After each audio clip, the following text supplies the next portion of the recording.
अहमदाबाद विमान दुर्घटनेमध्ये डोंबिवलीमधील air hostess रोशनी सोनघरेचा मृत्यू झाला। तिचा मृतदेह आठवड्याभरानंतर काल मुंबईमध्ये दाखल झालाय। आज मृतदेह रोशनीच्या राहत्या घरी डोंबिवली पूर्वमधील न्यू ओमिया सोसायटीमध्ये आणण्यात येणार आहे।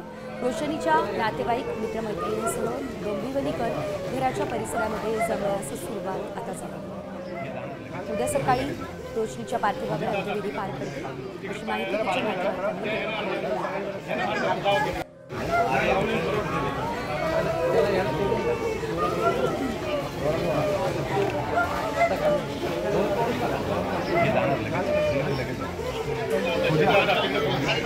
12 जून रोजी अहमदाबाद येथे झालेल्या एअर इंडियाच्या विमान अपघातामध्ये डोंबिवलीमधील रोशनी सोनघरे या हवाई सोनघरेचा मृत्यू झाला होता। या अपघातात 260हून अधिक जणांचा मृत्यू झाला होता। त्यामध्ये याच विमानात एअरक्रूमधून काम करणारी रोशनी सोनघरे हिचा देखील समावेश होता।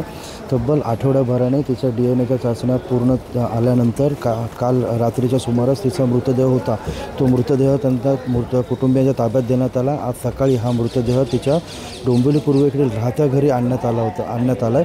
आपण या ठिकाणी पाहू शकतो सध्या मृतदेह या ठिकाणी तिच्या राहत्या घरी दाखल झालेला आहे। हा मृतदेह रोशनीचा मृतदेह हा अंत्यदर्शनासाठी तिच्या घराच्याच बाहेर ठेवण्यात आलेला आहे। काही वेळातच रोशनीवर डोंबिवली पूर्वेकडील शिवमंदिर या स्मशानभूमीमध्ये अंत्यसंस्कार होणार आहेत। अभिजित देशमुख, साम TV, डोंबिवली।